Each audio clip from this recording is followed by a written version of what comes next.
On the set is our international affairs commentator, Douglas Herbert. Hello to you. I will. How are you? Doug, Marco Rubio getting a frosty reception here? Yeah, a frosty and then some. Well, look, this is first of all the second day of the G7 ministers meeting. The foreign ministers also met yesterday. Look, Europe has been categorical on this, and the French defense army minister basically repeated it today. This war is, quote, not ours. Europe wanted nothing to do with this war. It never asked to be a part of it. It says it was not consulted when the U.S. and Israel decided to tag team effort, launch those first strikes on February 28th. Europe was standing there on the sidelines. It was as aghast as a lot of the rest of the world. And right now, yet it is left, like the rest of the world and the rest of the planet, to pick up the sticks to deal with the very acute fallout from a conflict that they wanted nothing to do with. So, yeah, that is the context in which Marco Rubio, the U.S. Secretary of State, is stepping into this meeting. Now, he says, I get along with all of these people, all these foreign ministers. And, on a personal basis, that may be the case. They may be able to sit down and have some nice chit-chat. But let's be very clear. There are big divisions, big fissures between this G7 group, even if there are nuances among them, and the United States Secretary of State. He is basically trying to sell them a strategy that they are not buying. And remember, his visit comes about 24 hours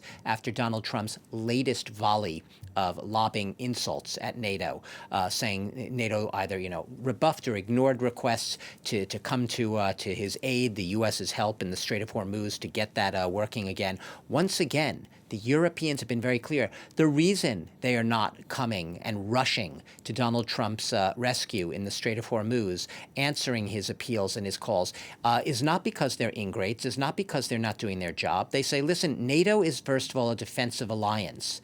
We do not deal with the Middle East, but beyond that, this is not our war.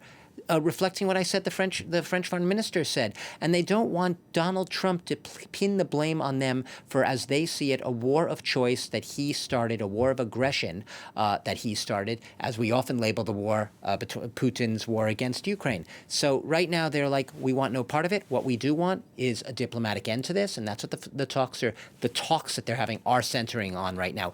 Get the maritime shipping routes open again. Try to get a diplomatic off-ramp to a war that they never wanted, because they're not getting on board with the strategy that was never clear and has always been shifting with its timelines and its objectives. Yeah, and Doug, for the Europeans, the United States, Israel, and Ukraine are all closely entwined. Yeah, absolutely.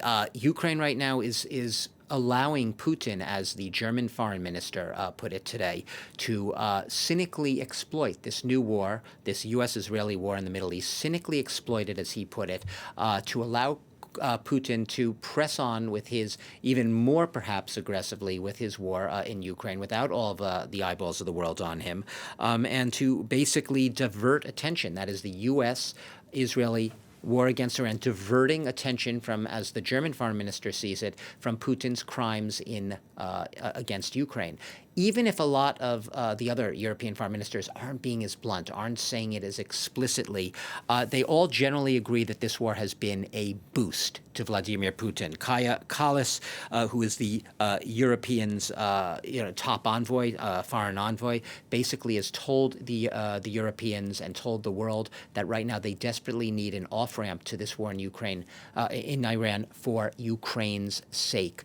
The spike in oil prices and energy costs in general that has been generated by this war against Iran has been a bonanza to Vladimir Putin. It has allowed him essentially to continue, as the Europeans seen it, to not only fund his war at a time when his funding looked like it was, if not dwindling, at least in jeopardy its near future. He's gotten a real strut in his step now. His cash machine for this war is now in fine fettle, or much finer fettle, thanks to this war in Iran.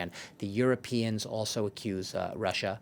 The intelligence points to Russia helping Iran to target Americans and American bases in the region. They want the U.S. to step up. We've heard it before. Step up pressure on Russia.